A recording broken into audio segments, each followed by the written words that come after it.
আপনারা দেখছেন দৃষ্টিভঙ্গি। আমি মধুরিমা রয়েছি আপনাদের সঙ্গে। শুরু করছি আজকের ওপিনিয়ন পোল। আজকে আমরা আলোচনা করব রানীবাঁধ বিধানসভা নিয়ে।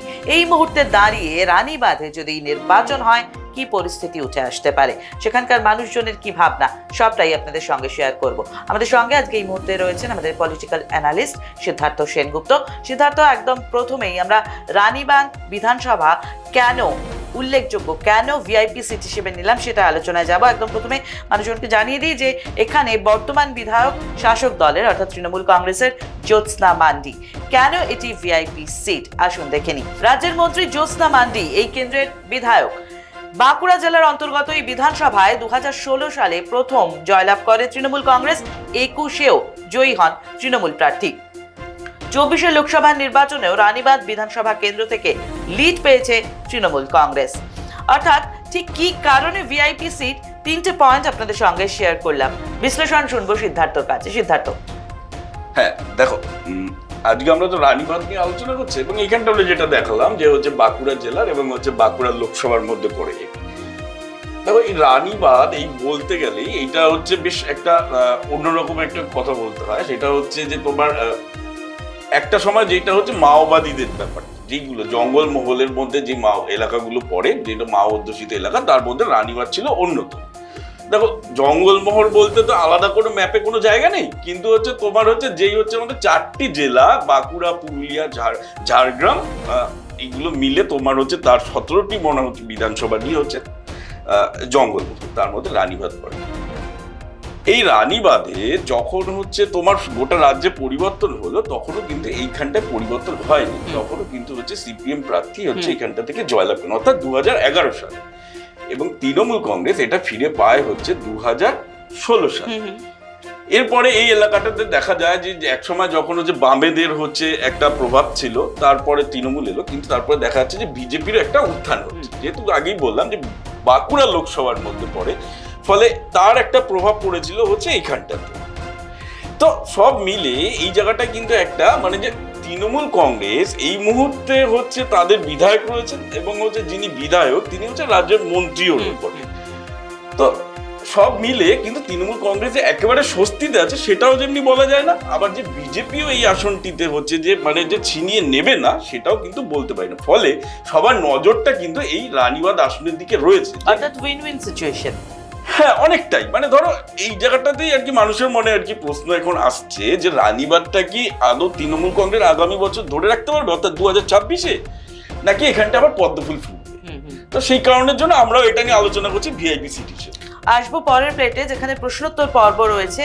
প্রতিটি বিধানসভা এলাকার মানুষজনের কাছেই আমরা যে প্রশ্ন রাখি, সেই প্রশ্নের উত্তর কি এসছে এই বিধানসভা এলাকায় আসুন দেখে নিই। প্রথম প্রশ্ন রেখেছিলাম, এলাকার বিধায়কের কাজকর্মে আপনি কতটা খুশি?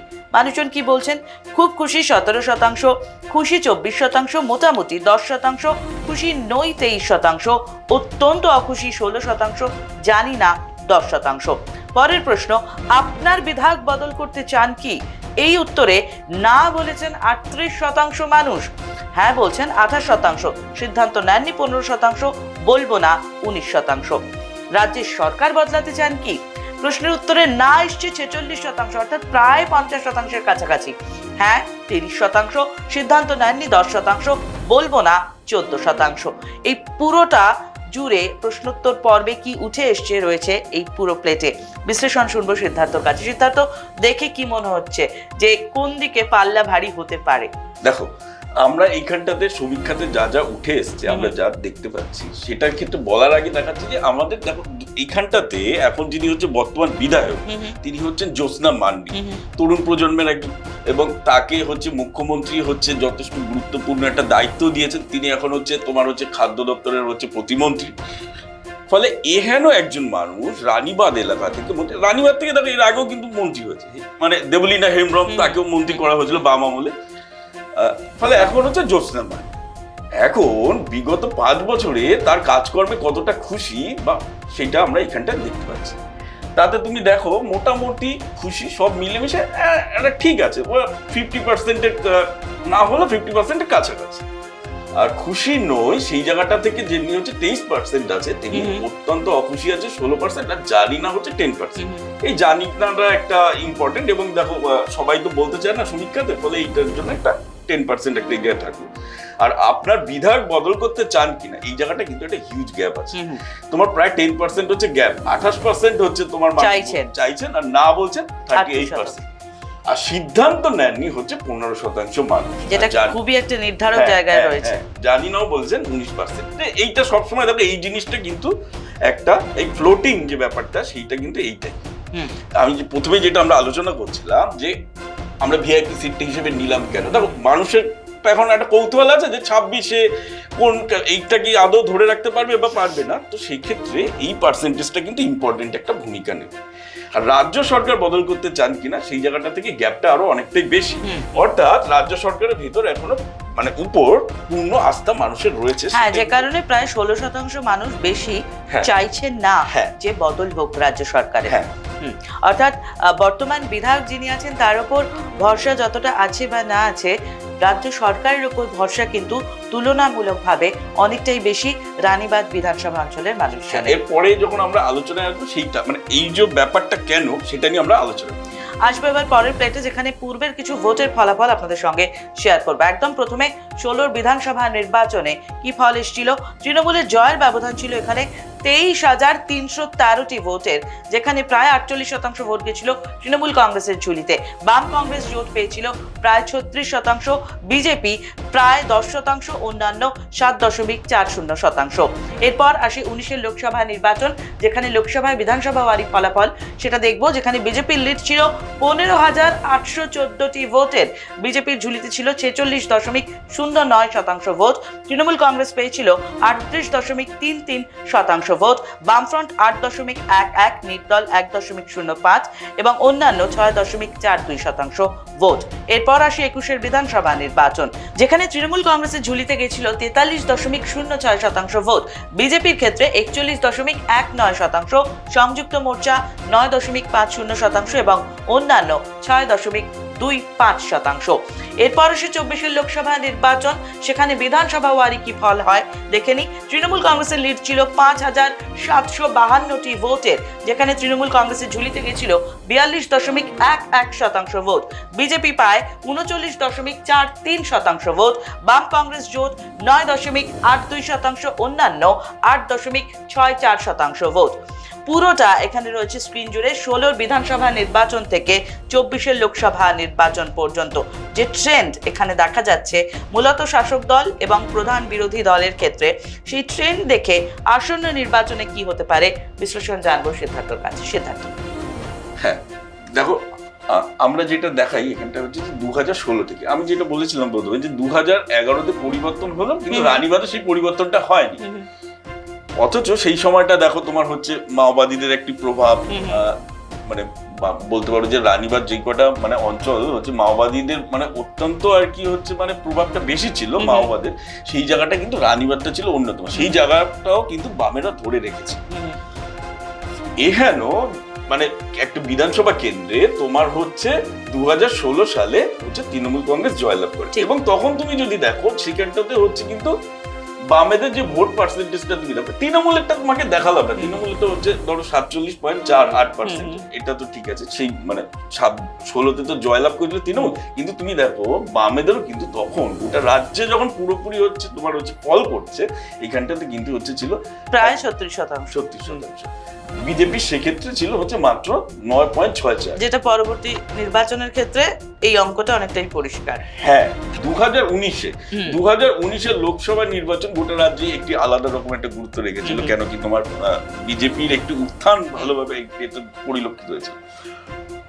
তোমার 2019 সালে হচ্ছে বাঁকুড়া লোকসভা কেন্দ্র থেকে সুভাষ সরকার জয়লাভ করে, এবং তার প্রভাবটা হচ্ছে তোমার এই জায়গাটা পড়বে, এবং দেখো তুমি সেই আগের অনেক জায়গার মতোই রাজ্যের যে ভোটটা শিফট করে বিজেপিতে চলে আসে। এখানে বামেদের ভোটটাও যেমন গেছে, তেমনি তৃণমূল কংগ্রেসের ভোটও কিন্তু কিছুটা কমেছে, সেটাও কিন্তু হয়তো গেছে। হ্যাঁ, তোমার বাঁকুড়াতে এই জায়গাটা থেকে এটা আমরা পড়ে আসি, দেখো এইটা কিন্তু তোমার হচ্ছে আমরা আলোচনা করছি 2019-এর লোকসভা নির্বাচন, ফলে একটা প্রভাবটা এমনিতেই থাকে। আর বাঁকুড়াতে তোমার না, বাঁকুড়াতে হচ্ছে এই সময়টাতে একটা নিজস্ব একটা তৃণমূলের মধ্যে একটা অন্তর্দ্বন্দ্ব টাইপের একটা ছিল, মানে সেই সমস্যাটা কিন্তু তারা ফেস করেছিল এই 2019-এ এই লোকসভা নির্বাচনে, তারা ওটা ফেস করেছিল, সেটা আজকে আলোচনার বিষয় নয়। তো এবার হচ্ছে আমরা যদি দেখি 2021 বিধানসভা নির্বাচনে দেখো পার্সেন্টেজটা বেড়ে গেছে, তোমার হচ্ছে 43.06%। আর বিজেপির এইখানটায় কিন্তু দেখো কিছুটা কমেছে, না এটা লোকসভার তুলনায়। এবার তুমি দেখো বিজেপির হচ্ছে বিধানসভার সঙ্গে আগের তুলনা করি তাহলে অনেকটাই হিউজ। অর্থাৎ তোমার এইখানটা কিন্তু প্রায় হচ্ছে 2% মতন হচ্ছে গ্যাপ, মানে খুব বেশি গ্যাপ নয়।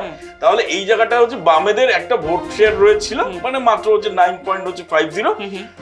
তো এই জায়গাটা থেকে যদি তুমি দেখো যে মানে একদম প্রথমে যেটা বললাম যে তৃণমূল যে একদম পুরোপুরি স্বস্তিতে ছিল তা কিন্তু নয়, লড়াইটা অনেকটাই। এবং আমরা যদি লাস্ট লোকসভা নির্বাচনেও যাই সেক্ষেত্রেও দেখো 42.11 আর 39.43, খুব যে তফাৎ সেটা তো নয় না। এবং এটারও দেখা একটা মজার ব্যাপার, এই যে হিসেবটা আগের লোকসভা থেকে বদলে গেল, তার কারণও হলো এইটা যেমনি 2019টা হচ্ছে বিজেপির ছিল লোকসভাটা, এইবার 2024-এ এই আসনটি লোকসভা বাঁকুড়া লোকসভাটি আবার দখল করে হচ্ছে তৃণমূল কংগ্রেস। ফলে তোমার এটা একটা প্রভাবটা এই জায়গাটাতে পড়ে। তাহলে এই পুরো ট্রেন্ডটা দেখে তোমার কি মনে হচ্ছে যে 26-এর আসন্ন নির্বাচনে কোন দিকে পাল্লা ভারী, নাকি এখনো মনে হচ্ছে যে কিছুই বলা যাচ্ছে না?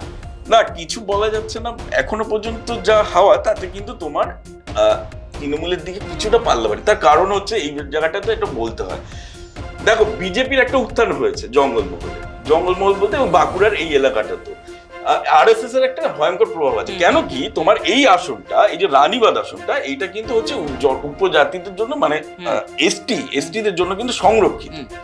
তো এই জায়গাগুলোতে বরাবরই এই জঙ্গলমহলী আদিবাসী এলাকাগুলোতে আরএসএস এর কিন্তু একটা দীর্ঘদিন ধরে একটা তাদের নেটওয়ার্ক চলে, ফলে সেই নেটওয়ার্কটা এখানটায় কাজ করে।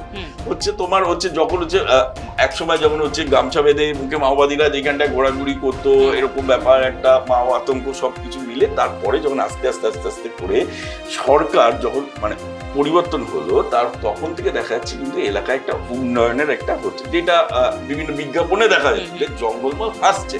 হ্যাঁ, সেটা বিজ্ঞাপনের ভাষা হতে পারে, কিন্তু হচ্ছে তোমার সত্যিকার তার কিন্তু প্রভাব পড়েছিল সেই মানুষজনের, সেই ধরো তোমার রেশনটাকে যাওয়া, তাদের স্বাস্থ্য যাওয়া, বিভিন্ন ধরনের ভাতা, যেমন জয় জহর ভাতা থেকে আরম্ভ করে ছাত্রছাত্রীদের জন্য এই যুবশ্রী, কন্যাশ্রী, এগুলো ভীষণভাবে এফেক্ট করে। পরে লক্ষ্মীর ভান্ডার, সবকিছু মিলে মানুষের জীবনযাপনে এটা পুরোদয়। তারপরে আরো গুরুত্বপূর্ণ বিষয়, যেটা মমতা ব্যানার্জি সরকার আসার পর, অর্থাৎ তৃণমূল ক্ষমতায় আসার পর বেশ কিছু পদক্ষেপ নিয়েছিল এলাকাগুলোকে যাতে মেন স্ট্রিমে ফেরানো যায়। সেটা হলো যে তোমার হচ্ছে যেমন হচ্ছে কিছু জঙ্গল পুলিশ, সিভিক, এই ধরনের কিছু মানে হচ্ছে ভাবে করে তরুণ প্রশাসনিক ক্ষেত্রে এমন কিছু পদক্ষেপ কর্মসংস্থানের ব্যবস্থা করে, যেখানে সাধারণ মানুষজন দৈনন্দিন জীবনে কার্যত জঙ্গলমহল বলে আমরা যে ছবিটা এর আগে সরকারের ক্ষেত্রে সামনে আসতো, সেই ছবি থেকে একটু একটু করে রোজ ভেঙে বেরিয়ে আসতে পেরেছেন। আসবো আমরা এবার পরের প্লেটে। এই মুহূর্তে যদি নির্বাচন হয় রানীবাঁধ বিধানসভা এলাকায়, তাহলে ফলাফল কি হতে পারে আসুন দেখে নিই। অন্যান্য সংযুক্ত মোর্চা, বিজেপি, তৃণমূল কংগ্রেস, 4টি দলের বক্স রাখা রয়েছে। আমি জানি শাসক দলের অনেকেই সমর্থকরা ভাবছেন যে পরিবর্তনের কোনো চান্সই নেই হয়তো, আবার পদ্মফুলের সাপোর্টার যারা রয়েছেন তারা ভাবছেন এবার তো অবশ্যই চেঞ্জ হবে। আসুন দেখে নিই কি বলছে রিপোর্ট। অন্যান্যর ক্ষেত্রে 08%, সংযুক্ত মোর্চা 08%, বিজেপি 39%, তৃণমূল কংগ্রেস 45%। 6% ডিফারেন্স কিন্তু এখানে দেখা যাচ্ছে। অর্থাৎ এই মুহূর্তে দাঁড়িয়ে যদি নির্বাচন হয় তাহলে সম্ভাব্য জয়ী কিন্তু হতে চলেছে তৃণমূল কংগ্রেস, অন্তত এমনটাই এক্ষেত্রে রিপোর্ট উঠে আসছে। এই ফলাফলের রাজনৈতিক তাৎপর্য কি রয়েছে আসুন দেখে নিই। লড়াই হলেও এই কেন্দ্রে এগিয়ে থাকছে তৃণমূল কংগ্রেস। এই কেন্দ্রে মহিলাদের মধ্যে লক্ষ্মীর ভান্ডারের প্রভাব যথেষ্ট বেশি। এলাকায় পরিকাঠামোগত উন্নয়ন তৃণমূলের ভোট বৃদ্ধির অন্যতম কারণ। অর্থাৎ রাজনৈতিক তাৎপর্য কি কি থাকতে পারে খুব ছোট করে যদি আমরা বুলেট পয়েন্ট করি তাহলে এই 3টে পয়েন্ট উঠে আসছে, কিন্তু এই ছোট পয়েন্টগুলোরই ব্যাখ্যা শুনবো সিদ্ধার্থর কাছে। সিদ্ধার্থ, দেখো আমরা তো এখানটা 3টে পয়েন্ট দেখালাম, কিন্তু এর বাইরে না অনেকগুলো গুরুত্বপূর্ণ ব্যাপার আছে, যেটা আমি বলেছিলাম যে ভীষণভাবে 1, 2, 3, 4 করে তোমার কাছে শুনতে চাইবো। হ্যাঁ দেখো, এইখানটা তো আমরা একে বললাম যে লড়াই হলো কেন্দ্রে এগিয়ে থাকছে তৃণমূল, গেল 2 হচ্ছে তোমার হচ্ছে লক্ষ্মীর ভান্ডার। এটা নট অনলি লক্ষ্মীর ভান্ডার, মানে হচ্ছে আমি যেটা বললাম লক্ষ্মীর ভান্ডার অবশ্যই গুরুত্বপূর্ণ। তোমার ওখানকার মানুষের জন্য কিছু নিজস্ব প্রকল্প আছে, তো যেমনি হচ্ছে জয় জহর প্রকল্প, সেটা ভাতাটা অনেকটা বাড়িয়ে দিয়েছে, ফলে ওখানকার যে বৃদ্ধ আদিবাসী মানুষজনরা আছে তার তো সুবিধা পাচ্ছে। তারপরে হচ্ছে কন্যাশ্রী, যুবশ্রী, এই ধরনের প্রকল্পগুলো। দেখো তোমার জঙ্গলমহলের বাচ্চাদের জন্য বা তরুণদের জন্য সাইকেলটা কিন্তু খুব গুরুত্বপূর্ণ। তারা কিন্তু সাইকেলটা একদম পাচ্ছে। তাদের যেখানটায় আগে হচ্ছে সাইকেলটা কিনতে হতো, তাদের কাছে ওইটা অনেক বড় ব্যাপার। তো এই ধরনের হাজার রকমের প্রকল্পগুলো আছে। তারপর তোমার ওখানটায় দেখো এই আদিবাসী বাচ্চাদের জন্য তাদের হচ্ছে পড়াশোনার জন্য নির্দিষ্ট হচ্ছে তোমার স্কুল, একলব্য স্কুল, সেগুলোকে ডেভেলপ করা, হোস্টেল, আবাসিক যে স্কুলগুলো সেইগুলোকে করা, স্বাস্থ্যের ব্যাপারগুলোর ক্ষেত্রে বেশ কিছু চেঞ্জেস আনা, আর পরিকাঠামোগত রাস্তাঘাট যে জায়গাটাগুলোতে বা তোমার বিদ্যুতের ব্যাপারটা সেই জায়গাটা দেখো তোমার ভেতরে গেলে অনেক জায়গাতেই দেখা যায় এমন হয়তো অল্প কটা বাড়ি আছে যে জায়গাগুলোতে একসময় হয়তো মানুষ আতঙ্কে যেত না, যেটা খবরে আমরা এখান থেকে শহরের মানুষজন দেখতাম, সেই সব এলাকায় এখন যারা যায় সেখানটা দেখবে কিন্তু কংক্রিটের রাস্তা হয়ে গেছে। ফলে অনেকটা জীবনযাপনের যেটা বলো অনেক সুবিধে এসছে। তো এই সব অ্যাডভান্টেজ গুলো কিন্তু রয়েছে সরকারের। হ্যাঁ, আরেকটা যেটা হচ্ছে রেশন ব্যবস্থাটা করোনার আগে থেকে বা তারপরে থেকে এটা কিন্তু একটা এনশিওর করেছে সরকার, ফলে সেই জায়গাটা থেকে আছে। এরপরে যেটা হলো যে বিজেপির উত্থানটা, তাহলে বিজেপি এতটা এলো, তাহলে সেই জায়গাটা তাহলে কি হচ্ছে দেখো। এবার কিন্তু হচ্ছে 19-এর পর কিন্তু পরিস্থিতিটা আবার কিছু বদলাতে শুরু করেছে নিজস্ব বিজেপির অন্তর্দ্বন্দ্বের জন্য। ওখানটায় সুভাষ সরকার একটা 2019-এর সময়টায় বেশ একটা শক্ত মজবুত একটা সংগঠন করেছেন, তার নিজস্ব একটা নেটওয়ার্ক তৈরি করে।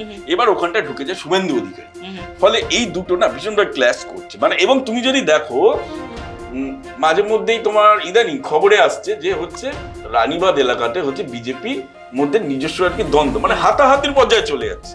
ফলে তার অ্যাডভান্টেজটা কিন্তু তৃণমূলের দিকে যাবে, যেইটাই আমাদের সমীক্ষাতে উঠে আসছে। আর আরেকটা যেটা বলতে হয় দেখো, আমি তো বললাম যে উন্নয়নের কথা, যাবতীয় ডেভেলপমেন্টের কথা এবং হচ্ছে বিজেপির কথা। আরেকটা জিনিস দেখো, যে কোনো সরকার যদি তোমার হচ্ছে 5 বছর 10 বছর ধরে 15 বছর ধরে ক্ষমতায় থাকে, তার একটা অ্যান্টি ইনকামবেন্সি একটা তৈরি হয়। ফলে সেটার কিন্তু একটা থাকতেই পারে, কিন্তু তার মানে তুমি উন্নয়নটাকে অস্বীকার করতে পারো না। ফলে মানুষ তো এখনো হচ্ছে দৈনন্দিন জীবনে তার প্রভাবগুলো পাচ্ছে, মানে প্রভাবিত হচ্ছে এবং উপকৃত হচ্ছে। অতএব আজকে যে বিশ্লেষণ আপনারা শুনলেন তাতে বুঝতে পারছেন যে এই মুহূর্তে দাঁড়িয়ে যদি নির্বাচন হয় তাহলে রানীবাঁধ অঞ্চলে, রানীবাঁধ বিধানসভা অঞ্চলে শাসক দল কিন্তু জয়ী হতে পারে, সম্ভাব্য জয়ী। কিন্তু আসন্ন নির্বাচনে কি হতে পারে সেই প্রশ্নোত্তর পর্ব আপনাদের সামনে তুলে ধরেছি। কেমন লাগলো আজকের গোটা পর্বটা জানাবেন অবশ্যই কমেন্ট সেকশনে। আজকের মতন এখানে রানীবাঁধ বিধানসভা নিয়ে আলোচনা শেষ করছি। আমাদের সঙ্গে সিদ্ধার্থ রয়েছেন, সিদ্ধার্থকে অনেক ধন্যবাদ, এবং যারা আপনারা রয়েছেন তাদেরকে ধন্যবাদ। ক্যামেরায় রয়েছেন রবিউল ইসলাম। তবে আগামী পর্বে ফিরছি আবারও ওপিনিয়ন পোলে, যেখানে আমরা আলোচনা করব আসানসোল উত্তর বিধানসভা নিয়ে।